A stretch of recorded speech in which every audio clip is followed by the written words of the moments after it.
Salam adik-adik. adik-adik. Apa kabarnya kalian semua? Hari ini Kak Eta nggak sendiri, ada Bang Okta di samping Kak Eta. Betul sekali. Bang Okta, apa kabar? Oh, kabar abang luar biasa. Kak Eta gimana kabarnya? Oh, sehat. Makin kembang malah ke samping. Kalau gitu sama lah kayak abang ini ya, makin buncit lah dikira hamil ini sekarang. Berarti sehat ya Bang ya? Sehatnya luar biasa. Iya. Adik-adik juga semoga sehat di rumah semuanya. Amin. Jauh-jauh Amin. dari sakit. Amin. Dan tetap jaga prokes ya. Betul sekali. Nah, hari ini kita akan beribadah kembali walaupun masih online. Ya kan Bang, kalau online ini agak-agak bikin jenuh ya Bang ya. Iya, karena ya kita lihat aja viewersnya makin banyak atau enggak nih. Makanya kami juga ingin melihat adik-adik ini supaya semangat nih ya. Kita coba lihat nih sekarang ya saat ini. Tema kita ya pada saat ini adalah persembahan yang berharga gitu. Ini apa nih Bang ya? Kira-kira yang mau dibahas nih Bang ya? Gimana ya? Kan kita kalau ibadah biasanya kan memberikan persembahan.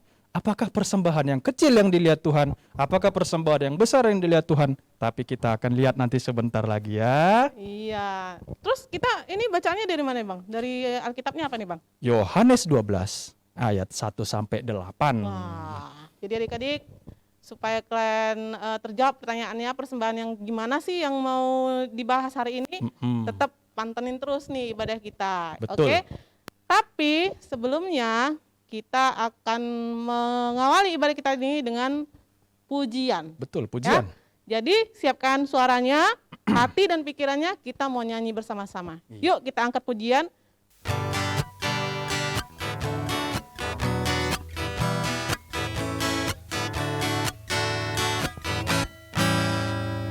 Dalam nama Yesus, dalam nama Yesus, ada kemenangan. Dalam nama Yesus, iblis dikalahkan. Dalam nama Tuhan Yesus, siapa dapat melawan? Dalam nama Tuhan Yesus, ada kemenangan. Dalam nama Yesus, ada kemenangan.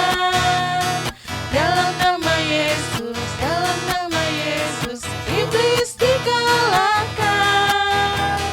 Dalam nama Tuhan Yesus, siapa dapat melawan?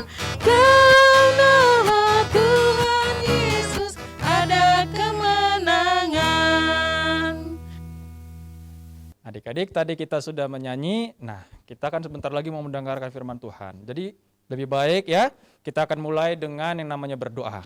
Mari kita siapkan hati dan pikiran, kita lipat tangan, tunduk kepala, abang yang akan pimpin. Kita satukan hati, kita berdoa. Bapa, kami berterima kasih Engkau masih menyertai kami hingga pada saat ini. Pada hari Minggu yang indah ini ya Tuhan, kami sudah menyiapkan hati dan pikiran kami untuk mendengarkan firman-Mu.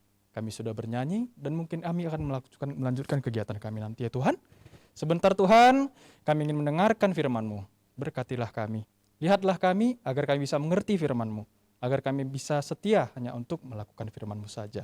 Inilah doa kami ya Tuhan yang kami persembahkan ke dalam tangan anak-Mu Tuhan Yesus Kristus, Juru Selamat kami yang hidup, kami telah berdoa. Amin. Amin. Nah adik-adik, selanjutnya kita akan masuk ke dalam pembacaan firman. Siapkan hati dan pikirannya, duduklah dengan tenang dan konsentrasi. Baik sekali. Mari kita lanjutkan. Salam adik-adik. Hari ini bacaan kita diambil dari Yohanes 12 ayat 1 sampai 8. Yohanes 12 ayat 1 sampai 8 dengan tema persembahan yang berharga. Persembahan yang berharga. Sebelum kita mendengarkan firman Tuhan, mari kita satukan hati dan pikiran kita. Kita akan bersatu di dalam doa. Kita berdoa. Allah Bapa yang bertahta dalam kerajaan surga, puji dan syukur kami panjatkan kehadirat-Mu ya Tuhan, di mana Tuhan masih menyertai kami hingga saat ini. Tuhan Yesus, Bapa yang baik, di sini kami anak-anak-Mu akan mendengarkan kebenaran firman-Mu. Mari Bapa temani kami Tuhan, agar kami dapat mendengarkan dengan sungguh-sungguh, dapat mengerti dan memahaminya, dan dapat menerapkannya di dalam kehidupan kami sehari-hari. Sertai juga anak-Mu ini yang akan menyampaikan kebenaran firman-Mu, Semoga anakmu ini dapat berkata-kata seturut dengan kehendak-Mu. Di atas semuanya ampunkan salah dan dosa kami, agar kami layak menerima berkat Tuhan. Dalam nama anak-Mu Yesus Kristus kami datang berdoa dan mengucap syukur. Amin. Ya, seperti yang Kak Laura katakan tadi, tema kita persembahan yang berharga. Kalau kita baca nats bacaan kita hari ini mengenai peristiwa Yesus diurapi di Betania. Yesus diurapi di Betania. Ini terjadi 6 hari sebelum Paskah. Yesus pada saat itu berada di rumah Lazarus. Adik-adik masih ingat nggak siapa Lazarus ini? Lazarus ini adalah orang yang telah dibangkitkan Tuhan dari kematian. Ya, dia dibangkitkan Tuhan dari kematian. Pada waktu itu hadir juga di tempat itu Marta, Maria, dan murid Yesus yang bernama Yudas Iskariot. Murid Yesus Yudas Iskariot. Seperti yang kita ketahui, apabila ada pertemuan Yesus, ada Marta, Marta selalu sibuk dengan melayani.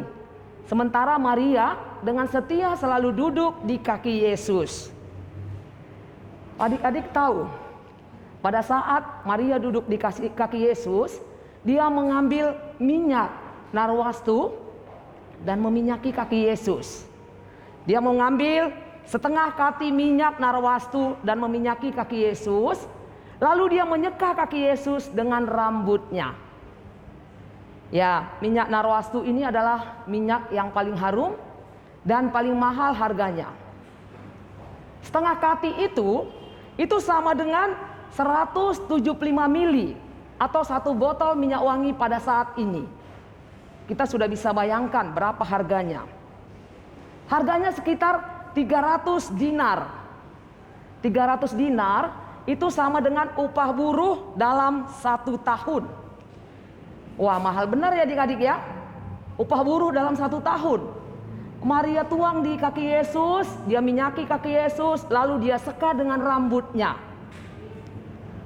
Minyak narwastu ini adalah minyak yang diperoleh dari tumbuhan.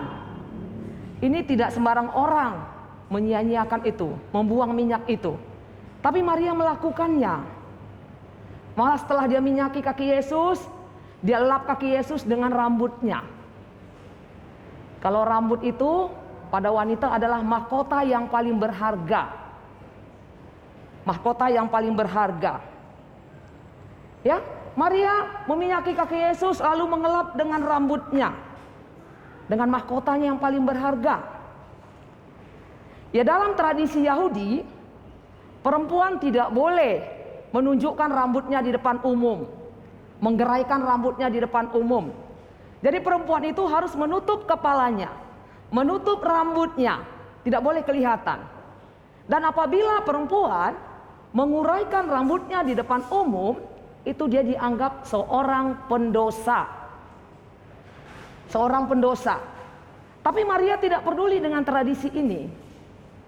Dia buka rambutnya, dia gerai, dia elap kaki Yesus dengan rambutnya. Dia tidak peduli. Kenapa adik-adik dia tidak peduli dengan tradisi Yahudi ini? Karena dia ingin melayani Tuhan. Karena dia ingin menunjukkan kasihnya kepada Tuhan. Dia ingin menunjukkan yang terbaik buat Tuhan. Maria tidak peduli dengan semua tradisi itu. Dia abaikan itu. Ya, walaupun banyak orang mengatakan kau dianggap pendosa, tapi dia tidak peduli. Ya, kalau kita lihat dalam ayat 4 dan 5, ya dalam ayat 4 dan 5 bacaan kita, apa yang dilakukan Maria ini diprotes oleh Yudas Iskariot, murid Tuhan Yesus. Yudas Iskariot protes. Dia berkata, wah, minyak narwastu yang mahal begitu kenapa dibuang percuma? Kalau dijual kan bisa dipergunakan uangnya untuk rakyat miskin. Itu protes Yudas Iskariot. Tapi benarkah Yudas Iskariot itu peduli terhadap orang miskin, adik-adik? Tidak. Yudas Iskariot beralasan menjual minyak itu digunakan buat orang miskin adalah untuk kepentingan pribadinya. Ya, kalau minyak ini dijual, uangnya dimasukkan ke kas, maka Yudas Iskariot bisa mengambil sebagian untuk kepentingan pribadinya. Sebenarnya itu tujuannya, tapi Tuhan Yesus tahu. Ya, Tuhan Yesus tahu tujuan dari Yudas Iskariot ini. Ya, Tuhan Yesus tahu isi hati kita, tahu semua apa yang kita lakukan. Jika tadi Maria telah mempersembahkan miliknya yang sangat berharga bagi Tuhan, apakah adik-adik juga mau memberikan persembahan yang baik buat Tuhan? Ya, itu kembali ke diri kita. Hari ini kita diingatkan dengan tema memberi persembahan yang terbaik, yang paling berharga. Ya, adik-adik bilang, Kak Lora, kami kan masih kecil, belum punya penghasilan, apa yang mau kami berikan buat Tuhan? Salah satu contoh yang paling kecil, memberikan yang terbaik buat Tuhan. Kalau kita memberikan persembahan dalam bentuk materi, kita memberi persembahan di gereja, di sekolah minggu, pilihlah uang yang terbaik. Uang yang terbaik. Lalu adik-adik persembahannya nggak boleh diremas-remas, nggak boleh digulung-gulung. Tuhan tidak melihat persembahan kita itu besar atau kecilnya, tapi Tuhan melihat dari ketulusan hati kita memberikan yang terbaik buat Tuhan. Ya, Tuhan tidak menilai. Adik-adik ingat nggak kisah janda yang di Sarfat?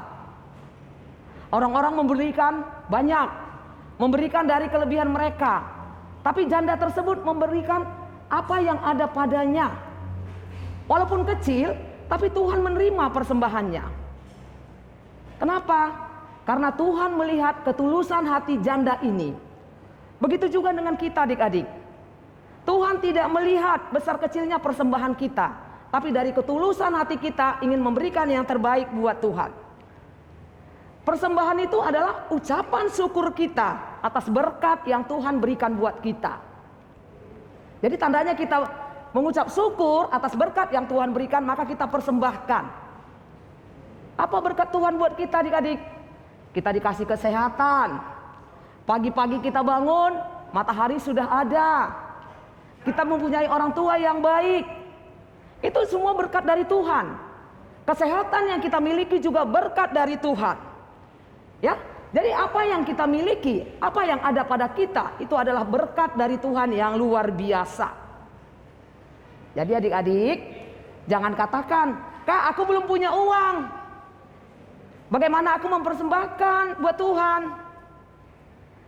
Adik-adik, kalau adik-adik disuruh mama papa jaga adiknya di rumah, adik-adik melakukannya dengan sukacita, itu sudah mempersembahkan, sudah melakukan kebaikan. Menolong temannya juga, itu sudah melayani.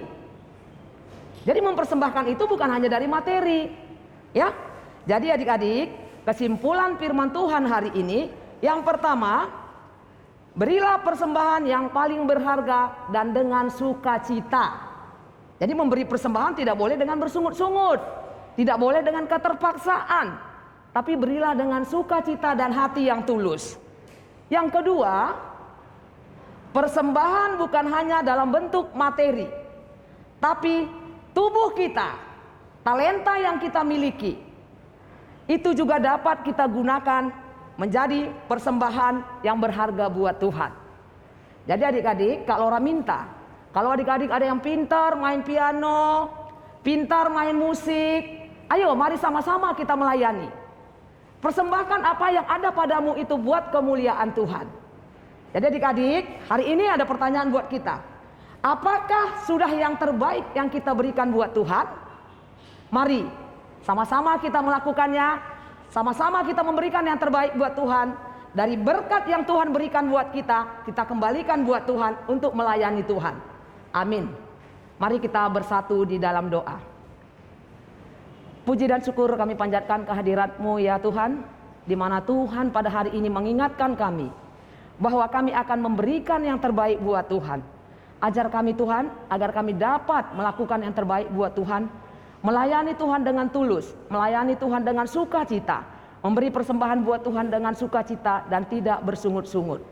Tolong Tuhan, sertai kami, kuatkan kami Bapa, agar kami tetap mampu memberikan yang terbaik buat Tuhan. Di atas semuanya, ampunkan salah dan dosa kami, agar kami layak menerima berkat Tuhan. Dalam nama anak-Mu Yesus Kristus kami datang berdoa dan mengucap syukur. Amin. Nah adik-adik semua, saatnya kita akan mengakui pengakuan iman rasuli. Saya undang adik-adik semua untuk bangkit berdiri. Mari kita bersama-sama kita ucapkan pengakuan iman rasuli bersama-sama. Aku percaya kepada Allah, Bapa yang Maha Kuasa, Khalik langit dan bumi, dan kepada Yesus Kristus, Anaknya yang tunggal Tuhan kita, yang dikandung daripada Roh Kudus, lahir dari darah Maria, yang menderita di bawah pemerintahan Pontius Pilatus, disalibkan, mati dan kuburkan, turun ke dalam kerajaan maut. Pada hari yang ketiga, bangkit pula dari antara orang mati, naik ke surga, duduk di sebelah kanan Allah, Bapa yang Maha Kuasa, dan akan datang dari sana untuk menghakimi orang yang hidup dan mati. Aku percaya kepada Roh Kudus, Gereja Kudus dan Am, persekutuan kudus, pengampunan dosa, kebangkitan daging, dan hidup yang kekal. Nah, adik-adik semua, saatnya kita akan mengumpulkan persembahan kita. Buat adik-adik yang mau langsung memberikan persembahan, langsung bisa datang ke sekretariat gereja, atau juga mau ditujukan kepada Komisi Anak dan Remaja, atau juga tidak ke sekretariat gereja melalui QRIS yang ada di layar adik-adik semua, bisa dikirimkan melalui QRIS itu. Kita akan membuka persembahan sambil kita menaikkan lagu pujian kita. Mari kita naikkan lagu pujian kita bersama-sama.